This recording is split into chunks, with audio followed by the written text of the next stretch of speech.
And to Gerald, grow how do you yourself. go from being, a music professional Yeah. to transitioning into business? I mean, that's a bit of an unlikely transition, I think, in most people's minds. So tell us, how did it actually come about? How did you go from the music world into the world of business and then really merging those two? Right.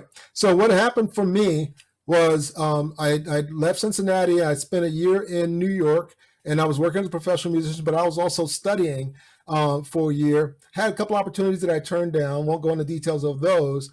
But long story short, with doing that, I was involved with the church that I was a part of, and I got involved in the ministry a little bit. And I did that for about 6, 7 years. And I was playing a lot at the time and doing both. And having kids, getting married and having kids, I grew up and my dad was always there. I can remember, I can see pictures of him now getting up at 5 o'clock in the morning, 5:30 in the morning, going to work. And so the idea of, for me, leaving my family and leaving my kids and saying, okay, now I'm this working musician, and the only way I can make a really good living is to go on the road and travel around the world. And I'll see you guys in a month or two or a year from now. I just couldn't bring myself to do that. And so that pushed me to a place where I was like, okay, uh, I'm going to keep playing locally, but for really to take care of my family, I'm going to have to do some other things. And so that's when I got into IT. And in fact, it was around the time where if you could spell IT, you could get in. And so what was interesting was being a musician for me was I always saw it as a business. I always saw the business side of music. Yeah, you had to perform and practice, but there was, okay, you got to get the gig, you got to get paid for it, you got to make a living, you got to be profitable, and so on. And so this concept of project management and being productive and getting things done, that really it showed up in my life. Mm-hmm. And so I realized that even though I did some of the technology things and learned technology, that the project program portfolio management space was naturally fit for me. Mm-hmm. And that's where I kind of gravitated towards. And I'd already had my master's. And so I thought, well, do I really want to go back and get a master's?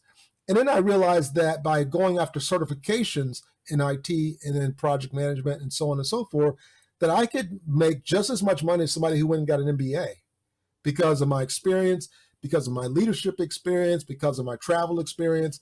And so that was the road I took. Mm-hmm. And I'm a learner by heart. I'm a lifelong learner. And so, if I'm going through something and I feel bad about something, I'll go take a class. I'll go read a book and I'll feel better. And so I love learning. And that's what I did. And I just read everything I could. I, took courses, found mentors, found coaches, and over time, doors opened.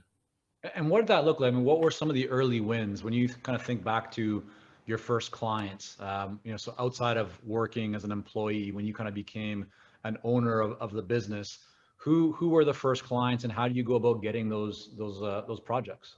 Well, what was interesting was that I was in a couple of consulting businesses prior where I wasn't the owner, I was still an employee, but I was doing major consulting. I'd done consulting for the National Archives, for Geico, for Del Monte, for large biotechs, for Boston, big healthcare center in Boston, Brigham and Women's Health Center. And when I started my own consulting practice, I had been in the field for close to 20 years. Mm. So I had a lot of connections. I had worked as a sales consultant and was delivering for CMS, Center of Medicare Services up in the DC area, and selling the services and networking. So I had this whole Rolodex of CEOs, CIOs, and other folks. And I was also the president for 9 years of the Microsoft Project User Group. Because again, I was a learner. I was someone who wanted to network, and I realized one of the ways to get really good at what you do is find a group that's an affinity group for what you are a part of, and have other people that you can talk shop.